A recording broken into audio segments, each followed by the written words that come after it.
I'm Boogsy and I'm a recovering addict. I'm going to be reading just for today, October 22nd, 2024. Look Who's Talking. Page 308, basic text, page 83. Our disease is so cunning that it can get us into impossible situations. Some of us say, my disease is talking to me. Others may say, my head won't turn off. Still others refer to the committee in my mind or the monkey on my back.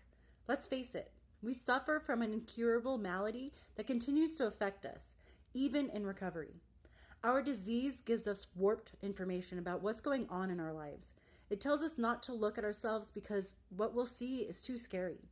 Sometimes it tells us we're not responsible for ourselves and our actions. Other times it tells us that everything wrong with the world is our fault. Our disease tricks us into trusting it. The NA program provides us with many voices that counter our addiction. Voices we can trust. We can call our sponsor for a reality check. We can listen to the voice of an addict trying to get clean. The ultimate solution is to work the steps and draw on the strength of a higher power. That will get us through those times when our disease is talking. Just for today, I will ignore the voice of my addiction. I will listen to the voice of my program and a power greater than myself.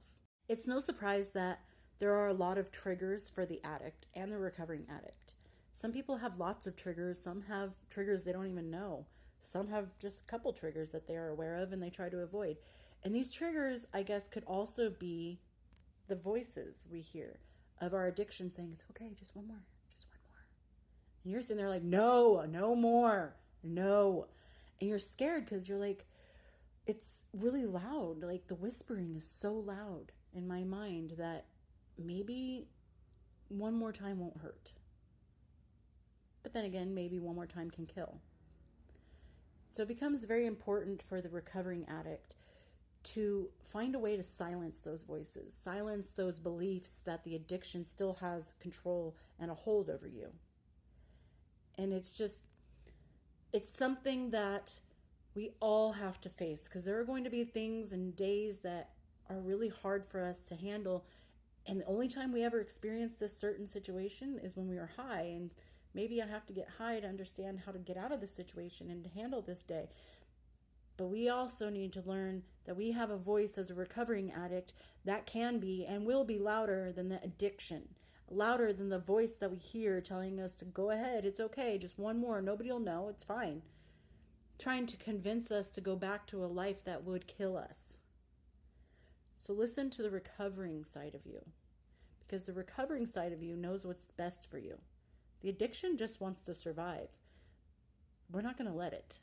And if you are struggling with these voices of addiction, popping up from time to time and these triggers that maybe give you that itch, call somebody, reach out, get a therapist, write it down, inventory, do something for someone else, maybe volunteer somewhere, or do some indirect amends somehow.